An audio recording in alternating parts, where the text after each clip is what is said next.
Hey everybody, welcome back. Cheaters will never win. So my divorce settlement is coming to a close, so I can finally tell the story. So the last time that my ex had ever cheated on me, it was after he'd already cheated on me. He'd come back begging, like, I love you, please be with me, and I gave him another chance, stupidly. But after his initial affair with this woman, this happened like 8 months later.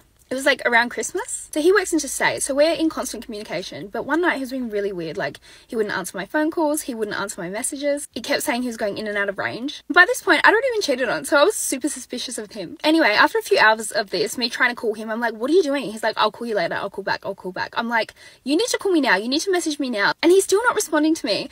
And the idiot, this is how stupid he is. So we're a family, right? So we have all of our iPhones, all of our technology set up to the Find My iPhone system, like the family one. And I don't usually check it because I'm way too traumatized. On this night, I'm like, no, I need answers. Like, something is not right. So I jump on Find My iPhone. He's away for work, right? So he's meant to be on site on his campsite. He's not on his campsite. He's in this little small country town that is a couple of hours away from his campsite. There is no reason that he should be in this small country town. There is nothing there. There's like a pub and there is his mistress's house. So I get this address up and I'm like, I know that you're not at work. And he's like, I am at work. I don't know what you're talking about. He's like, I'm just doing a run. I have to pick up some parts. I'm like, nah, I know something's up. So I get one of my friends, one of my work friends. I'm like, call her. And we're both trying to call them at the same time.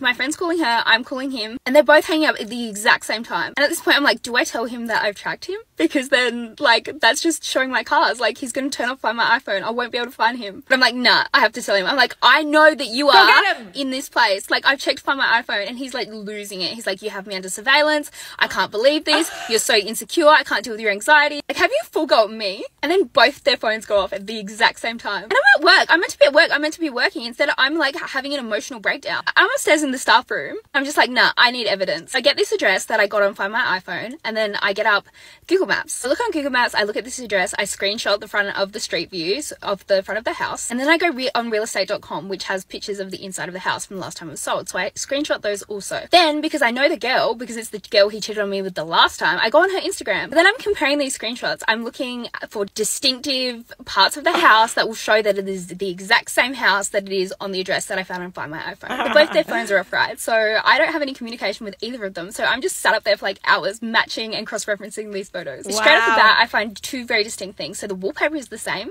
It matches. There's a fireplace. There's a fireplace that has like the little thing that's stuck to the roof, and that also matches. So I know in my head that this is the same house. But I screenshot this evidence. Hell hath no fury like a woman with technology at her fingertips who thinks she's being cheated on. We all become private detectives, I swear to God. The audacity of him to say, I'm under surveillance, I have no privacy. No, you don't. You cheated.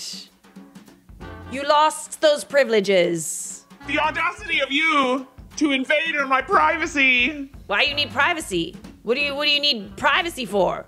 So I've now got these images and I'm acting like a crazy person. Like, even my friends from work, they're just like, no, it's not the same, babe. It's not the same. It is. I'm just like, oh my God, maybe it's not. Anyway, my friend takes me home. I stay at her house that night because I'm absolutely distraught. I cannot drive home. So I sleep at her house. Then in the morning, I get text from him like, oh my God, baby, I'm so sorry. I promise I wasn't there. It's not what you think. I feel really bad. This makes me not want to work away anymore. All the right things, like fully sucking up to me. Of course, I bought into all of it and I was still a bit unsure, but I wanted to believe him. Also, my friends were like, babe, I think that you're just overreacting. Like, I don't actually think that throw the friends away. So I'm like, okay, all right, I'll give him the benefit of the doubt. But still, I asked my friend, I'm like, can you just message her, the other woman, and ask if she was with him on Saturday night? My friend messages her and she messaged back and she's like, no, I wasn't. I haven't spoken to him in X amount of months. Like, he absolutely wasn't with me. Can you just leave me alone? And I'm just like, okay, that's all I need. Because obviously she's the one that contacted me before when they were having an affair, like apologizing to me, saying I'm not a homewrecker. Like, I didn't know that he was married. So of course I thought she would tell me the truth this time. Anyway, I want to believe him. So I delete all these screenshots. I just get on with it. I just write it off as me being like hyper anxious because I've been cheated on before. Like, it's just trauma. It's just a trauma response. Anyway, almost a year later, he's just being off. Something feels weird. And then I just get this intuition to like,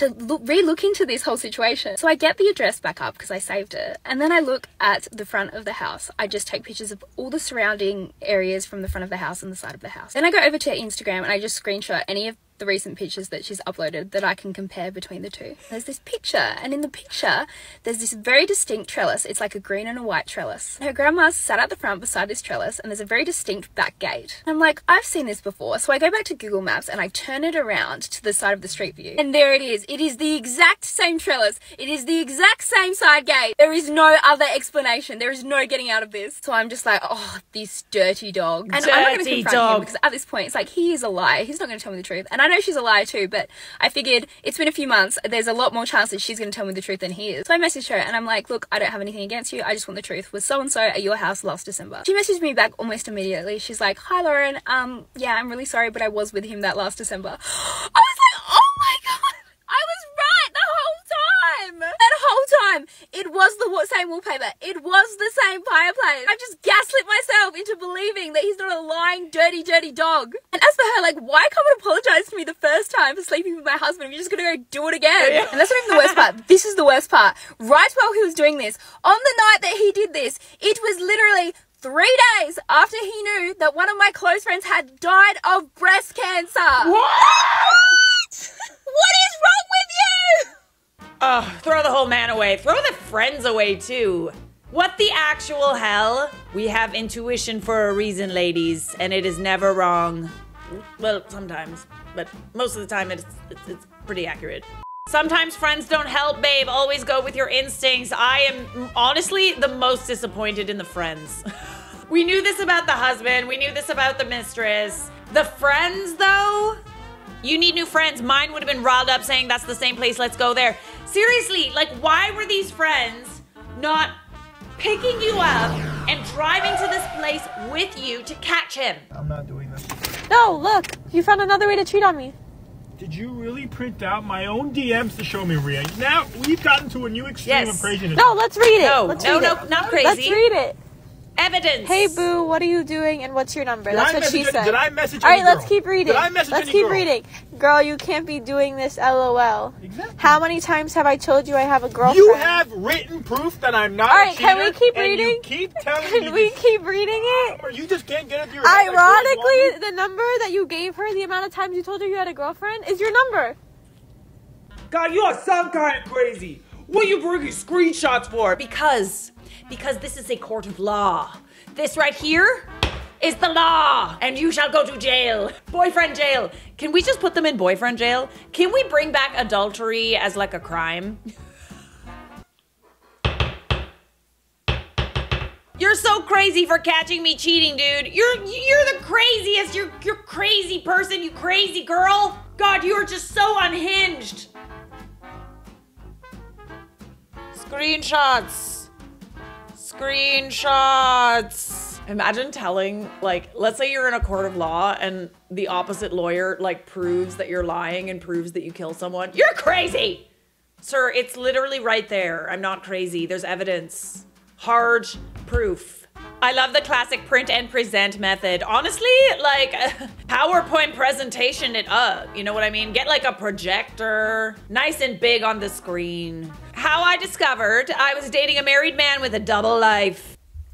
Story time on how I discovered that I was dating a married man, and I recently exposed it to his wife in LA.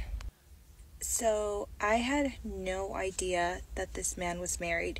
He told me, let's call him John.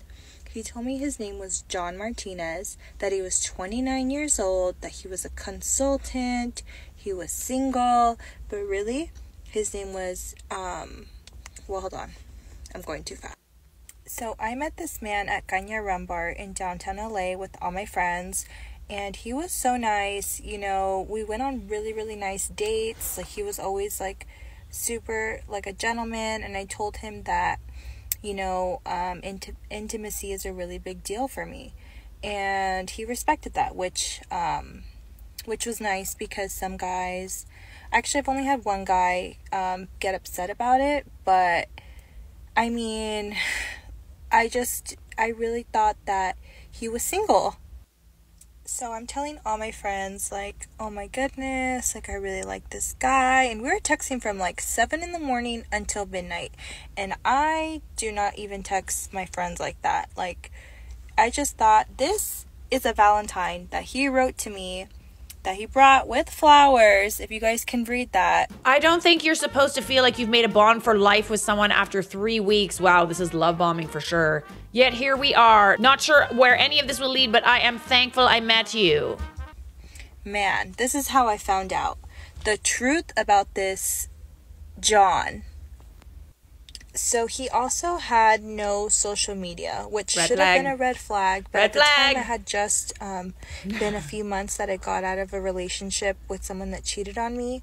So to me, that was a green flag. I was like, yes, no social media, but whatever. Obviously, I tried to Google him with the fake name that he gave me.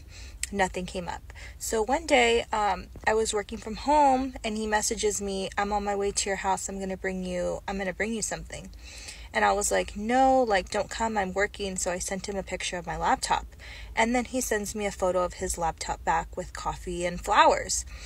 So then I zoomed in on the little Excel file that he has on there. Because, you know, Latinas, somos detectives. And he told me his last name was Martinez. And the file said Cyberin. So I was like, Cyberin? So then I start Googling what it is, and bam, his wife, his newborn baby show up on Facebook, and I was completely heartbroken.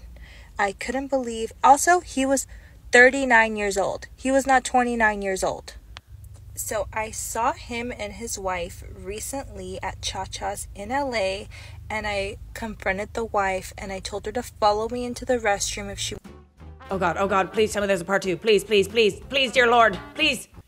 So super dramatic, I tell his wife, if you want to know the truth about your husband, follow me into the restroom. Now, this was a big mistake on my part. I had been drinking all day. I'm out in LA with my boo and all his friends, so I didn't want to cause a scene, and I just didn't want to cause a scene, so I told her to come to the restroom, and she did. And I tell her everything. I'm like, look, I had no idea he was married. He has a double life. He lied to me about this, and that.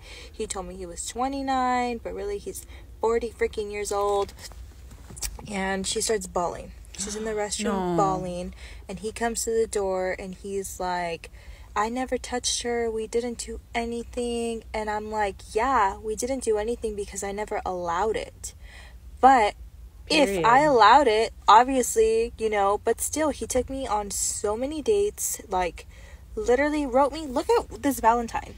And if you guys want me to show you guys the gifts that he got me, I will show that to you also, but it was crazy. And then her best friend was so mad. She was like, do you feel good about yourself? You just ruined a marriage. And I felt so bad because I didn't want to hurt her. I only wanted to hurt him. He ruined it. I never had confronted him about it. I just, you know, we just completely stopped talking just because I was so heartbroken, and I couldn't believe after just being with someone for years that had cheated on me, and then the first guy that I date is a freaking double life guy like this. So, you know, it hurt me so bad for a long time. And again, I shouldn't have confronted the wife. But yeah, yes, you should have. Saturday. And if you're seeing this, John, you are a POS. Let's not get it twisted. You're not the one who ruined a marriage. The husband is the one that ruined the marriage. Let me ask you this. Ladies that are married in relationships, would you want to know that your husband was cheating on you? Would you want the girl that he cheated on you with, who didn't know, to tell you? I would. I'd be like, thank you. No more time wasted. One thing I will say, though, is I wish that you had told her sooner. You know? Because it's highly likely that because you didn't give in, that he just moved on to somebody else and then carried on this whole facade for a really long time. I think that you should have found, you found her Facebook, you should have found a way to, let her know. Bringing it up when we're drunk at a bar is not the ideal way to do it, but I digress. You still told her, and that's the important thing. I'm going to tell you a story about when I found my ex-boyfriend in bed with another girl. So, what happened? This is how I found out that I got cheated on, basically. I had suspicions, but I had no real proof. So, I was kind of waiting for proof to come, and it came. So I lived with my ex-boyfriend. We shared a house together and we shared a car together. Basically, I was staying at my mum's house and I had a Snapchat at about 1:30 in the morning. I've opened up the Snapchat and it's a picture of a girl's breasts. Now, it said, yes, lads, look who I'm with. What? So I've obviously freaked sent out. it to you by I accident. literally whacked on any clothes, called a taxi and proceeded to go to the house. Where we lived was like a gated community. It was like 6 houses and our house was next to the gate. So I forgot my keys because I was in such like a kerfuffle, put the code in and the gate doors open. When the gate is opened, he's clearly heard it while he's been doing the dirty. Ran down the stairs, met me at the front door and we proceeded to literally fight for me to get in that house. I was trying to get in that house. I was screaming, I was shouting, I was saying, I know that there's a beat up there. I literally lost my head. Like, I've never had a fight before. The adrenaline that was running through my body was, I can't even explain to you. Because he was cheating on me, because he was being such I'd literally lost so much weight. I was so skinny at the time that when he was trying to fight me, like, he'd push me on the floor. It was a massive, massive, massive, massive mess. So I'm trying to get in the house. I'm literally like trying to get in the house, trying to rugby tackle past him. He's like holding my head like this. I'm literally trying to fight him. Proceeding, I was like shouting like to the girl. I'm like, I know you're up there. I'm gonna get you. I'm gonna get you. Basically, our neighbours thought we were getting broken into and they called the police. So while the police are being called, he's shut the door and I'm still trying to get in. I found a broomstick and I'm literally trying to smash the glass of my house so I can try and get in. I don't know what I thought I was going to do though, because literally like I couldn't smash this glass. It was like industrial glass. Like I was basically very, very, very embarrassed. Yeah, so that happened and then the police came. When the police came, they basically was telling me to calm down, which I was never going to do. So it was a man and a woman police officer. I was basically saying to the woman, like, well, I was screaming. I was like, if that was your guy upstairs, what would you do? She sympathised. He didn't. I'm still trying to rugby tackle past my ex-boyfriend. And he's like, right, look, yeah, I cheated on you. Like, it's done, innit? And I said, yeah, is it done? I swear to God, I actually lost my mind. Anyway, what proceeded to happen? Why do I keep saying proceed? What ended up happening was they said to me, if I don't chill out, I would get arrested. What? And even though it was both our names on the lease, because he was in the property already and I was causing a disturbance, I was going to get my ass taken to jail, which I did not want to do. I then went back home to my mum's, woke up, told her all about it in the morning. And yeah, I literally went, packed up my stuff the next day and left him, gave him back the car, left him with the house. I just don't stand for cheating. I think it's absolutely disgusting. And now he is bald, has no hairline, and I'm winning. So yeah, girls, do not stand to get cheated on. Leave that man, start again, and get yourself. And that's on period, girl. That's good advice. The audacity of him trying to like block you from entering the house so you wouldn't see her. It's like, what does that solve? Like, you're stopping me from entering my own house? And the audacity of sending a snap to all of his friends of somebody else's kahunas, thinking that you wouldn't find out. But he was too stupid to not select your name on that little forward list. Honestly, is this how people behave? Like, do y'all just brag about it? Cause like, that is hella embarrassing. That is not something to brag about. All this video proves is that cheaters, they never win. So stop trying. You're embarrassing yourself.